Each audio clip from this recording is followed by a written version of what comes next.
hamma mevasi tepadada.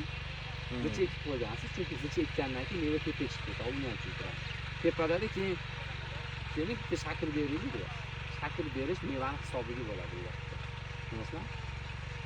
Yer bo'lmaydi emas, lekin yana nolga qaytasiz. O 3 yil 4 yil umringiz yana orqaga qaytadi. Shuning uchun reja bilan ekayotgan vaqtingizda shakl berishni ham hal qilish kerak. Sardor aka, savollar bormi, savollar? Savol bormi?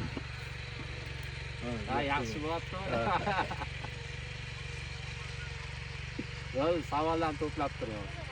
Xullas, shakl berish mana qaranglar. Daraxt ekkan vaqtingizda avvalambor ekmasizdan oldin shakl berish usulini tanlaysiz. Men misol uchun 1 liver qilib shakl beraman deysiz.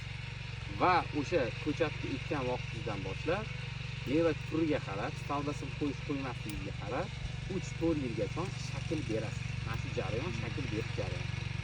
Endi bitta savol sizlarga, endi sal qiziqani zerikib qolmasligi uchun shakl berib bo'ldik. Mana 3-4 yilgacha shakl beramiz. Shakl berib bo'lgandan keyin daraxtni nimaga kesishimiz kerak? Boshida mana shakl berish uchun kesasiz. Berib bo'lgandan keyin shaklni nima uchun kesasiz?